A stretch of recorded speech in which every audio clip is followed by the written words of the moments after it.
Ex-son-in-law threatened to cut us off from our grandkids unless we spoil his 6 kids too. You never think you're going to be the one to lose a kid. Like, you know what happens to people. You hear about it on the news, or maybe you know someone who knows someone, but when it happens to you, man, it just hits you in a way nothing else does. Brianna, my youngest, was the light of our lives. She was one of those people who could light up a room just by walking into it. You'd hear her laugh before you even saw her. And as a mom, you just don't imagine anything could take that away. You always think you'll go first, that you'll be there for them when they're old and wrinkly. But life doesn't care about your plans, does it? Brianna got sick when Zach and Mia were still pretty young, like 8 and 9. And I don't mean just a little sick. I mean, the kind of sick where you spend every other day in the hospital, where you can't remember what normal feels like anymore. It wasn't long before it was clear that this wasn't something she was going to walk away from. Her husband Kevin checked out early. I mean, physically he was there, but it was like he couldn't deal. He stopped showing up for her in the ways that mattered. I'm not here to bash him. Okay, maybe I am. But like, when your wife is going through the hardest thing she'll ever go through, that's when you step up, right? Kevin didn't. He just kind of let everything fall on us. Me and my husband were the ones taking her to her treatments, watching the kids, trying to keep everything from falling apart. I'll never forget one of the last conversations I had with Brianna. She was so tired, Not just from the illness, but from worrying about what would happen to her kids when she wasn't there anymore. She told me she was scared Kevin would replace her, that he'd bring some new woman in and the kids would forget her. And man, when your kid looks at you like that, so scared and so helpless, you make promises you never thought you'd have to make. I told her we'd always be there for Zach and Mia, that we'd make sure they'd always remember their mom and know how much she loved them. She made me swear we'd look out for them no matter what, and I did. I meant it too. When she finally passed, I don't know how to explain it. It's like there's this huge hole in your chest where your heart used to be, and nothing can fill it. But we had to stay strong for Zach and Mia. They were devastated, and we were all they had left of their mom. I remember how Zach wouldn't let go of Brianna's hand, even after she was gone, like he thought if he just held on tight enough, she wouldn't leave. Mia barely said anything for weeks. The way they grieved, it broke my heart all over again. We tried to hold everything together, but Kevin? 8 months. 8 months after Brianna passed, this man moved some woman, Cindy, into their house. I still remember the first time Zach and Mia told me about her. It was like they were scared to say her name, like just talking about her was betraying their mom. I won't lie, I hated her before I even met her. Not because of who she was, but because of what she represented. It was too soon. Brianna hadn't even been gone a year, and he was already playing house with someone else. It felt like a slap in the face. Cindy, by the way, came with her own set of baggage. She had a kid from some other guy, and if that wasn't enough, she was pregnant with Kevin's kid too. It was like watching a train wreck in slow motion. But the worst part wasn't Cindy herself. It was the fact that Kevin acted like this was normal. Like we were all just supposed to pretend that this was some natural progression. He even had the audacity to suggest that we treat Cindy's kid like our own grandkid. Now, I love kids. I've raised 3 of them, and I'd go to the ends of the earth for my grandchildren. But let me be clear, Cindy's kid was not my grandchild. I wasn't about to sit there and pretend otherwise. But Kevin, in his infinite wisdom, decided to lay down some rules. He said that if we wanted to stay in Zach and Mia's lives, we had to accept Cindy's kid as part of the package deal. Like, are you serious?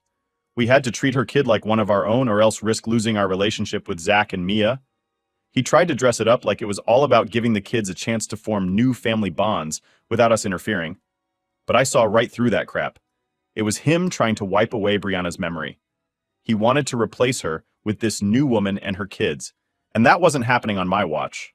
No way. At that point, we were backed into a corner. We loved Zach and Mia more than anything, and the idea of losing them was unbearable. So, we talked to a lawyer. Turns out we could get grandparents' visitation rights, and we went for it. Yeah, it was a messy, painful process, but in the end we got what we wanted. Time with Zach and Mia. It wasn't a lot at first, just weekends here and there, but it was enough to keep that connection strong. And let me tell you, Zach and Mia made it clear from day one that they had no interest in their dad's new family. They came to our house, and it was like a weight lifted off their shoulders. They didn't have to play nice with Cindy or pretend like everything was okay. They could just be themselves. They could talk about their mom, laugh about old memories, and not feel guilty about it. Kevin never liked it, though. I could see it every time he dropped them off or picked them up.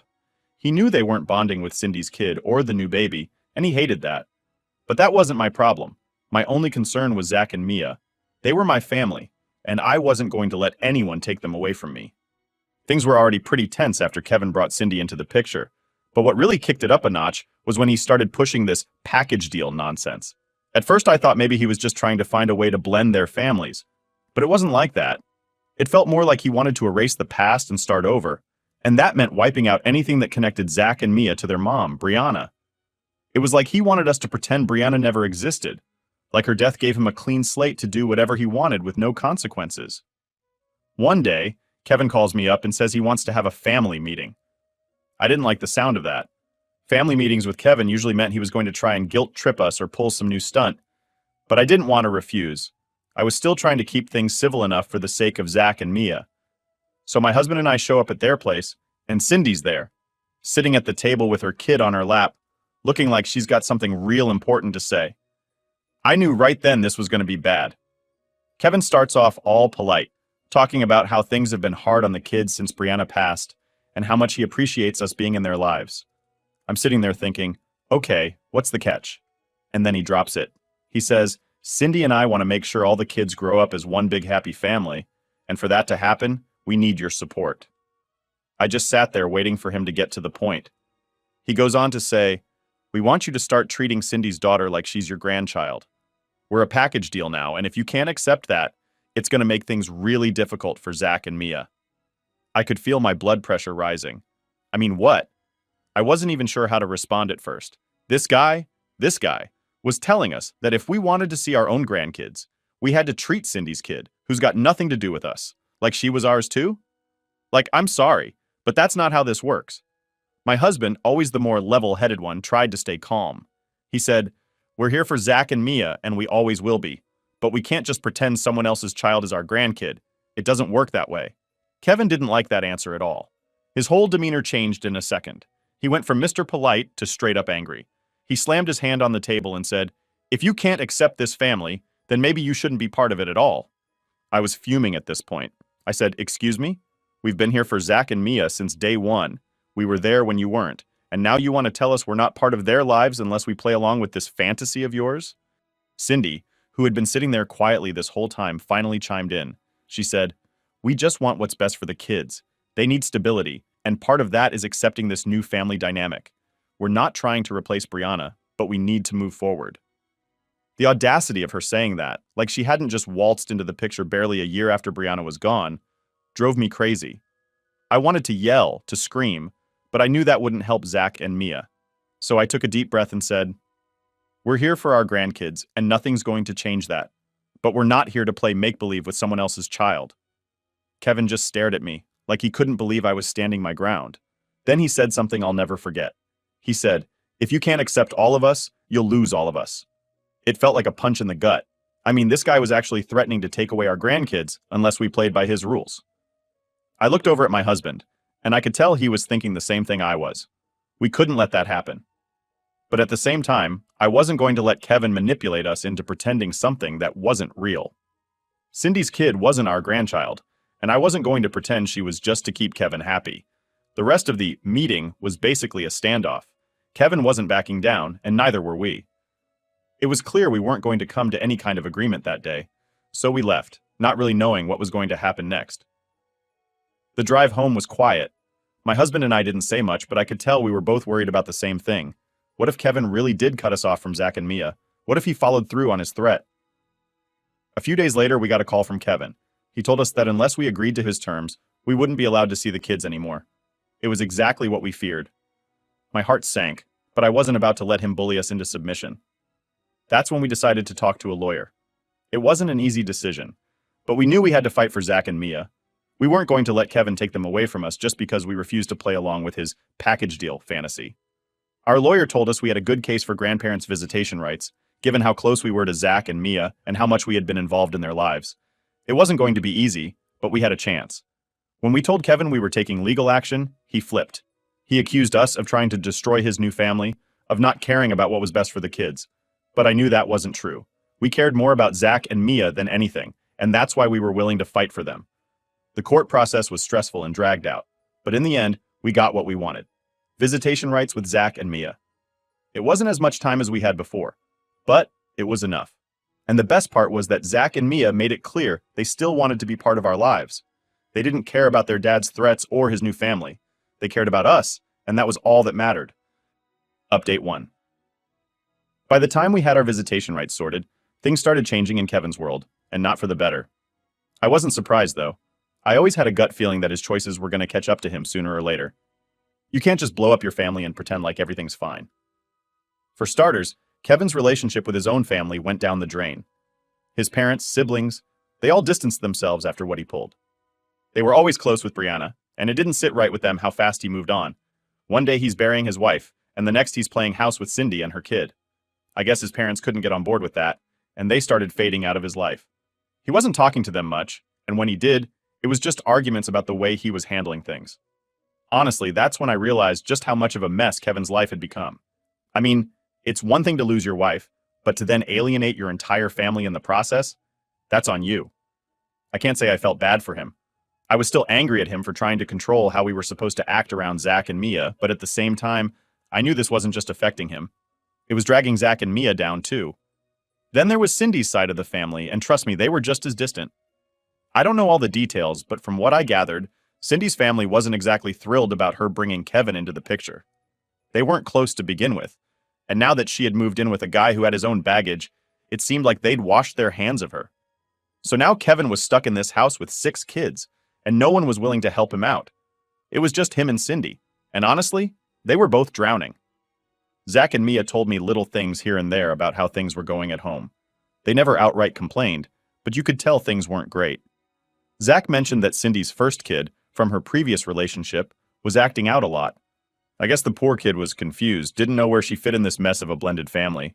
I mean, she had her mom, but her dad was out of the picture, and now she was living with Kevin, who probably didn't treat her much differently than we did. Not like his own.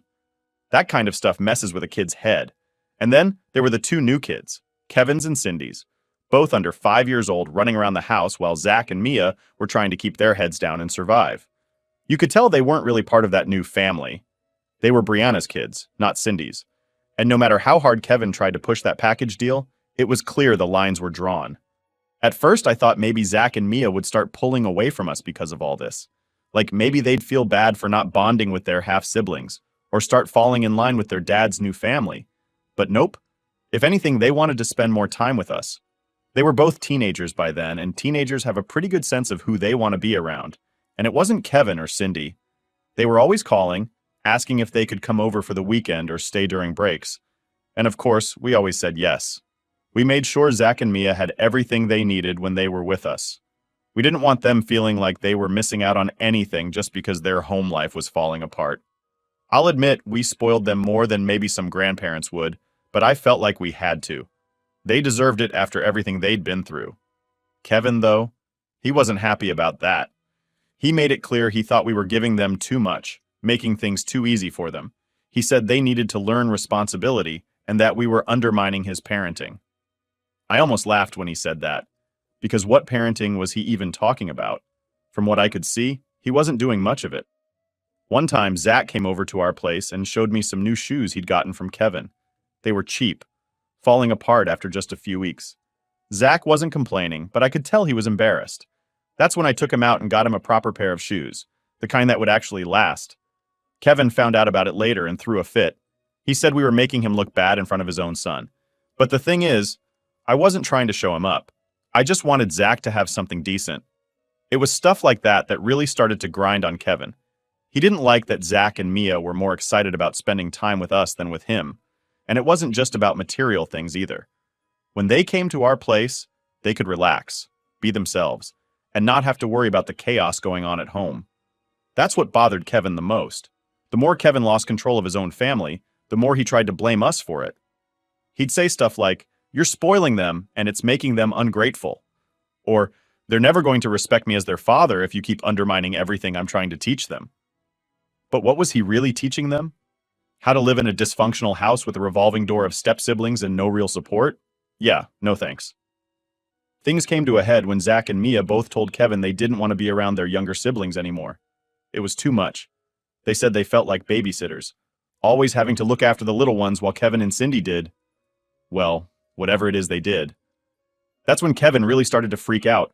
He realized that the big happy family he had been trying to force wasn't happening. His older kids didn't want to be part of it, and his younger kids weren't getting any of the attention they needed. It was a total mess. By this point, Kevin was starting to see the walls closing in. His family was gone, Cindy's family was gone, and now Zach and Mia were spending as much time as possible away from him. He was isolated, and he didn't know how to handle it. The more desperate he got, the more he tried to guilt us into helping with the other kids. He said things like, "You're tearing this family apart," or, "If you really cared about Zach and Mia, you'd care about their siblings too." But I wasn't buying it. It wasn't our job to clean up his mess. We were there for Zach and Mia, and that wasn't going to change. Update 2. It all came to a head one weekend when Zach and Mia were staying with us. They'd been spending more time with us lately, and honestly, it was starting to feel like they were avoiding their own house altogether. I didn't mind, of course. We loved having them around, and they seemed happier here than they did at home. But I knew it was only a matter of time before Kevin would make a fuss about it. Sure enough, that Saturday afternoon, Kevin showed up unannounced. He barged in like he owned the place, didn't even bother knocking. I was in the kitchen when I heard the front door slam, and when I went to see what was going on, there he was, standing in the middle of the living room with this angry look on his face. "What the hell is going on here?" he demanded. "Why are my kids always over here?" I could feel the tension in the room instantly. Zach and Mia were sitting on the couch, eyes wide, not saying a word. My husband stood up from his chair, trying to keep things calm, but you could tell he wasn't happy about the way Kevin had barged in. I didn't raise my voice, but I didn't back down either. "They want to be here, Kevin," I said. "They're welcome here any time, you know that." Kevin shook his head, pacing back and forth. "This isn't right. They're my kids, not yours. They should be spending time with their family, with their siblings, not hiding out here all the time." At this point, Zach stood up, clearly upset. "We're not hiding, Dad. We just want some space." Kevin turned on him, his face red with anger. "Space from what? Your own family? You're always at your grandparents' house, and now your siblings don't even know you anymore." I could see Zach's fists clenching, and I knew this wasn't going to end well if I didn't step in. So I did what I always do. I tried to keep things from exploding. I stepped between them, looking Kevin right in the eye. "They're teenagers, Kevin. They need their space. You can't just force them to be around people they don't want to be around." Kevin wasn't having any of it. "This is your fault," he snapped. "You're spoiling them, giving them everything they want, and now they think they're too good for their own family. You've come between them and their siblings." I couldn't believe what I was hearing. After everything we'd done for Zach and Mia, this guy had the nerve to accuse us of tearing the family apart? "I'm not the one who's been pushing them away, Kevin," I said, my voice steady but firm. "If Zach and Mia don't feel close to their siblings, that's on you, not us. We've been here for them when you haven't." Kevin looked like he was about to explode. "You think you're the hero in all this, don't you? You think just because you have money you can buy their love? Well, it's not working. You're making them ungrateful, and you're turning them against their own family." Now this is where I had to bite my tongue. My first instinct was to lay into him, to tell him exactly what I thought about his parenting, his choices, his whole attitude, but I knew that wasn't going to help Zach and Mia. So instead, I took a deep breath and said, "Kevin, this isn't about money. It's about making sure Zach and Mia are happy and healthy. If they're not close to their siblings, maybe you should look at why that is instead of blaming us." At this point, Zach couldn't stay quiet anymore. He stepped forward, standing next to me. "Dad, this isn't about Grandma and Grandpa. We don't feel close to our siblings because we're always taking care of them. We're not their parents, you and Cindy are. But you expect us to be their babysitters all the time, and we're tired of it." Kevin looked stunned. He clearly didn't expect Zach to stand up to him like that. For a moment, it seemed like he was going to back down, but then his anger flared up again. "Is that what you think?" he said, his voice rising. "You think you're too good to help out around the house? That's what family does, Zach. We take care of each other, but you've been too busy playing the spoiled grandkid to even care." I could see Zach's face turning red, and I knew he was on the edge of losing it. But before he could say anything, Mia, who had been quiet this whole time, finally spoke up. "We're not spoiled, Dad," she said softly but firmly. "We're just tired of being ignored. You and Cindy spend all your time with the little kids, and we're just there, like we don't even matter. So yeah, we like being at Grandma and Grandpa's house because we feel like we actually matter here." Hearing Mia say that, my heart broke a little. She was always the quiet one, the one who kept her feelings to herself. But it was clear now that this had been weighing on her for a long time. Kevin looked like someone had slapped him in the face. He opened his mouth to say something, but nothing came out. For the first time since he'd stormed in, he looked unsure of himself. I took the opportunity to step in again. "Kevin, I know this is hard for you, but you can't keep blaming us for the way things are. Zach and Mia love you, but they need you to listen to them, not just tell them what they should be doing. Kevin stood there for a few more seconds, his face going through a whole range of emotions: anger, frustration, maybe even a little guilt. Finally, he just shook his head and turned toward the door. "You've made your choice," he muttered, more to himself than to us. "You've made them choose." With that, he stormed out of the house, slamming the door behind him. The room was silent for a long moment after he left. Zach and Mia looked shaken, like they couldn't quite believe what had just happened. My husband put a hand on Zach's shoulder. "You did good, kid," he said quietly. "You stood up for yourself. That's what matters." Zach nodded, but I could see he was still upset. Mia too. This wasn't how any of us wanted things to go, but at the same time, it felt like something had shifted. For the first time, Zach and Mia had stood up to their dad, and I think they realized that they didn't have to just accept things the way they were anymore. We didn't talk much about it that night. We watched a movie, had some dinner, tried to keep things normal. But I knew that confrontation with Kevin wasn't the end of it. It was just the beginning. Update 3. After that showdown with Kevin, things didn't get any easier. If anything, they got more complicated. Kevin stopped talking to us completely, except when it came to arranging Zach and Mia's visits. And even then, he'd keep things short, cold, like he was doing us a favor by letting them spend time with us. But honestly, I was done trying to make things work with him. My focus was Zach and Mia, and as long as they were happy, I could deal with whatever Kevin threw at us. What really surprised me, though, was how much Zach and Mia started opening up after that fight. It was like once they stood up to Kevin, they finally felt free to talk about everything they'd been holding inside. We had some long conversations during those weekends they stayed with us, and let me tell you, the stuff they'd been dealing with at home was worse than I thought. Zach admitted that he always felt like he was walking on eggshells around Kevin and Cindy. He didn't know how to act in his own house because no matter what he did, it seemed like it was never enough. He was either too distant from his half-siblings or not helpful enough around the house. And when he did step up to help, Kevin would tell him he was doing it wrong. It was a lose-lose situation for him. Mia didn't say as much, but I could tell it was weighing on her too. She told me that Cindy tried to play the cool stepmom, but it always came off as fake. Like Cindy would try to get Mia to talk about stuff or go shopping with her, but Mia could see right through it. She knew Cindy wasn't doing it because she cared about her. She was doing it to make Kevin happy. That realization hurt her more than anything. It wasn't like Zach and Mia didn't want a relationship with their half-siblings. They just didn't feel like they belonged in that new family Kevin was trying so hard to build. They felt like outsiders in their own home, and the more Kevin pushed, the more they pulled away. It was clear to them, and to us, that they were stuck in a situation they never asked for. As much as I hated hearing all this, it made me more determined than ever to give Zach and Mia the space and support they needed. We made sure that when they were with us, they didn't have to think about the chaos back home. I wasn't trying to replace Kevin. I knew that was never going to happen. But I wanted them to know they had a place where they could just be themselves, without all the drama. Then, out of nowhere, Kevin called me up one day. He hadn't spoken to me directly in weeks, so I figured it was important. His tone was different too, less angry, more desperate. I could tell right away that something had shifted. "I need your help," he said, almost like it hurt him to admit it. "I don't know what to do anymore. The kids won't listen to me, and it feels like they hate me." I wasn't sure how to respond at first. Part of me wanted to say, "Well, what did you expect?" But I held back. I knew he wasn't calling for a lecture, even though he probably deserved one. Instead, I asked, "What's going on?" He sighed heavily on the other end of the line. "It's just, they're shutting me out. Zach won't even talk to me unless it's about something practical, and Mia barely looks at me when she's home. Cindy's trying, but they're not warming up to her either. I feel like I'm losing them." I leaned against the counter, trying to process everything he was saying. This was the first time Kevin had ever shown any real vulnerability. It was like he finally realized that all his pushing and controlling wasn't working, and it was costing him his relationship with his kids. "I don't know what you want me to say, Kevin," I said, keeping my tone as neutral as possible. "You tried to force them into something they weren't ready for.